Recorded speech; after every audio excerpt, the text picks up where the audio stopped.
Okay, so the next underlying root cause of chronic back pain that is extremely common and actually, quite easy to correct has to do with a lack of core muscle strength. Now, this might not seem like shocking news to some people because most of our patients are usually told by their doctors or physical therapists, or just maybe kind of heard somewhere that they need to strengthen their core to be able to support their back better. And I find that most of our patients, again, have a general understanding that this is something that they need to do, but at the same time, they hesitate to jump right into doing a bunch of core strengthening exercises because they usually don't want to do the wrong exercise that can make the pain worse, or they aren't sure how to do the exercises with proper form, or don't want to do them incorrectly, or they're just overwhelmed with the amount of different exercises that are out there that they just don't know where they should start. So in this module, we're going to go over why core muscles are so important for the overall health and function of our spine. From there, we'll do a brief overview of the anatomy of the core muscles that you need to be focusing on. And then from there, we'll share with you why core muscles get so weak and how weak core muscles actually contribute to chronic back pain. And then finally, we'll share with you 3 of our favorite core strengthening exercises that you can get started with right away that are very safe and very easy to do, but surprisingly effective at helping you learn to engage and reactivate your core muscles correctly so that your back can start feeling better and almost immediately for some of our clients. So first off, the core muscles consist of way more than just the six-pack rectus abdominis muscles that most people think about when they think about core muscles. And while these six-pack muscles do play a significant role in terms of helping maintain overall core stability, there are other core muscles that are involved, namely the oblique muscles, both the interior and exterior oblique, which are involved in the twisting and the bending of the spine, and also a very important but little known muscle known as the transverse abdominis muscle, which is a very thin but also extremely important muscle as it has direct attachment onto your spine and almost kind of forms like a corset which provides a ton of stability for your spine as well. Now, it is important to understand that in most cases, these muscles don't work individually, but rather they work together to provide movement and stability for your spine. These muscles also help you stay balanced and coordinated, and these muscles also just kind of serve as the center where pretty much all movement occurs. Whether you are doing house chores or exercising, playing a sport or gardening, these muscles, again, are just so important to pretty much everything that you do. However, due to today's modern lifestyle where people are spending so much time sitting or driving or just aren't as physically active as they used to be, these muscles over time will just start to get weak. And as a result, not only will this increase the risk of you potentially hurting your back if you are doing these types of activities that require the proper function and proper use of these muscles, such as, again, doing yard work or exercising or having to lift objects around the house. And not just that, if you are someone who doesn't really do much, hard physical labor or hard physical activity outside of, walking or doing some simple house chores, weak core muscles can also lead to back problems when you're just doing these simple activities such as standing and walking, because these muscles are also crucial for helping maintain proper balance to offset your back muscles. And when these muscles are not working correctly, there's nothing to really help balance or stabilize your back, which will again cause your muscles of your lower back to have to overcompensate for the weakness of these core muscles, which will just leave your back muscles overly worked, tight, and tired all the time. However, despite all of this, developing a stronger core is actually way easier than you think. And you don't have to do, all of these crazy exercises like a million crunches or 1,000 sit-ups, or think that you need to develop a six-pack in order to start to learn how to turn these muscles back on. And for many of our patients, when these muscles start to reactivate and just start working better, the relief that people feel in terms of their back pain can be almost immediate in terms of the pressure that can be felt just kind of lifted off of these overly worked back muscles. And as a result, over time, this will help your back start to feel looser, less stressed, and more relaxed, which is one of the most important keys to help your back to start to feel better long-term as well.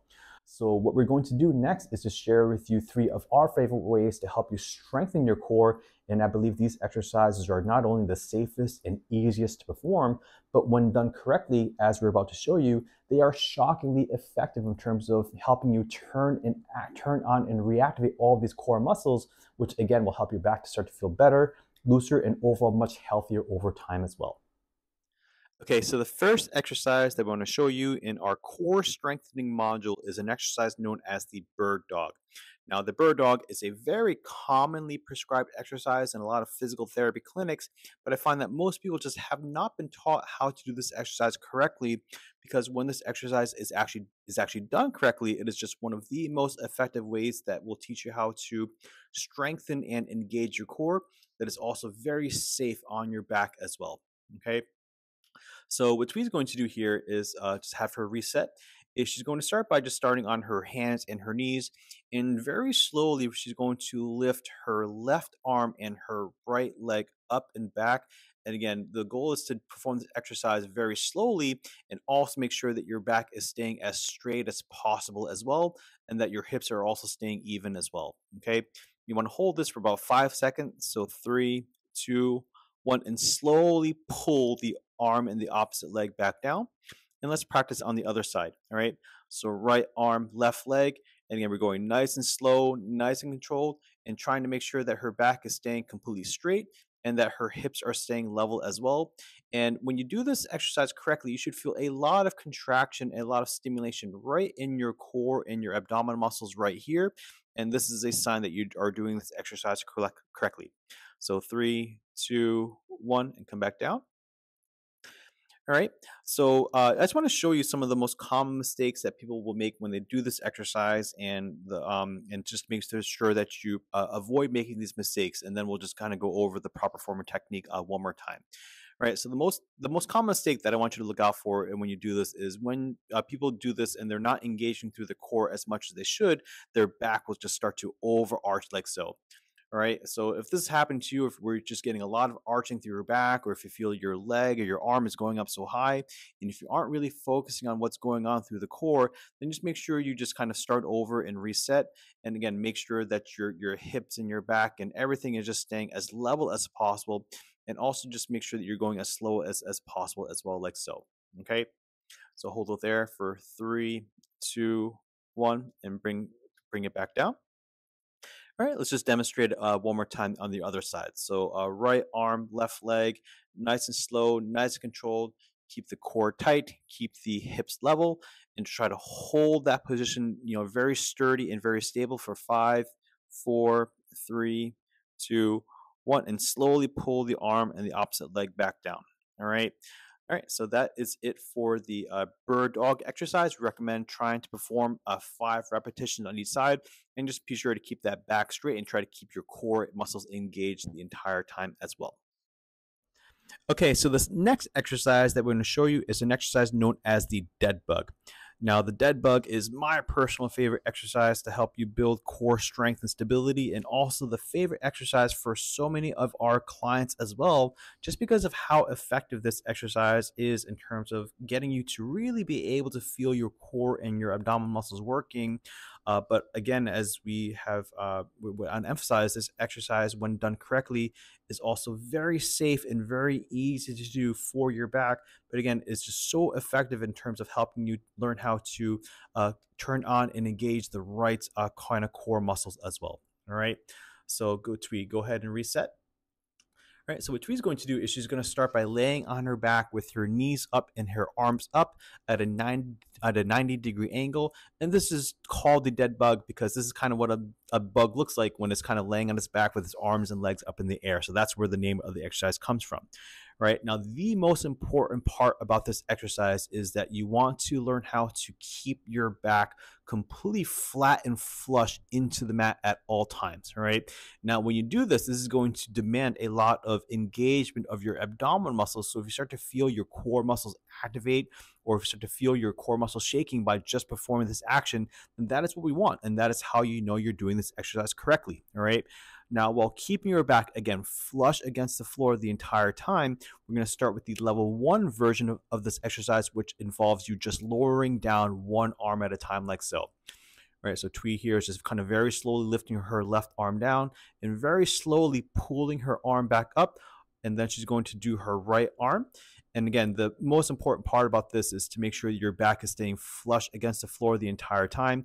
There's going to want to be a tendency for your back to kind of lift off the ground. So again, just really make sure that your back is staying flush against the floor the entire time. All right, so if the arms are end up being too easy for you, go ahead and reset tweet. Then you can start by doing the level 2 version of this exercise, which involves you just lowering one leg at a time. All right, so tweet here is just lowering her left leg very slowly, keeping her back flush against the floor the entire time. Hold it for a couple seconds and then bring the left leg back up, and then bring the right leg down now. All right. Now, the most important part about this exercise is to make sure that the arm and the legs that are stationary are staying still as possible. Bring the leg back up and go and practice one more time on each leg. And there's a tendency for sometimes for the legs to want to move or for the arms that want to move. But again, just make sure you really focus on keeping your arms and your leg as still as possible, and go and bring the left leg back up. And again, just as you lower down, individual limb, it's more important that you focus on the limbs that are not moving to try to maintain as stationary of movement as possible. All right, 3, 2, 1, pull it back up. All right, now the level 3 version of this exercise involves you now lowering one arm and the opposite leg. All right, like so. Again, so she's lowering her left arm and her right leg, keeping her back straight the entire time. And again, what's more important is she's keeping her left leg and her right arm completely still, and slowly bring the arm and leg back up. And let's repeat one more time on the other side. All right, right arm, left leg, keeping the stationary leg and arm as still as possible. Back stays flat against the floor the entire time. 3, 2, 1, and slowly pull everything back up and rest. All right. Now, this exercise is, I promise you, is way harder than it looks, and it's going to create a lot of activation and a lot of stimulation through your core. It's not uncommon for people to get very fatigued just after a couple of repetitions, but as long as your back isn't hurting and as long as you feel your abdominal and your core muscles working, that's how you know you're doing this exercise correctly. And at some point it will start to pay off in terms of helping you develop a much stronger core and a much healthier spine and a much healthier back as well. All right, so that's it for the dead bug exercise. Now let's move on to the next exercise for today. Okay, so the last exercise that we want to show you in our core strengthening module is an exercise known as the plank. Now, this is another exercise that people might be familiar with, but I find that most people just do this exercise incorrectly. So our goal is to share with you our approach for how we teach the exercise, and that when done correctly, it is one of the best exercises that will help you strengthen your core and help you relieve a ton of pressure off of your lower back as well. All right, so we're going to walk you through this exercise showing you two variations. One that is performed on your hands like you are in a push-up position like so. Right? And then another version where you will be on your elbows and your forearms, which is more of a standard plank that people might be familiar with. All right. So the first thing that we want to show you is the proper setup. And we're going to start by showing you how to perform this exercise on your hands in the push-up position. All right.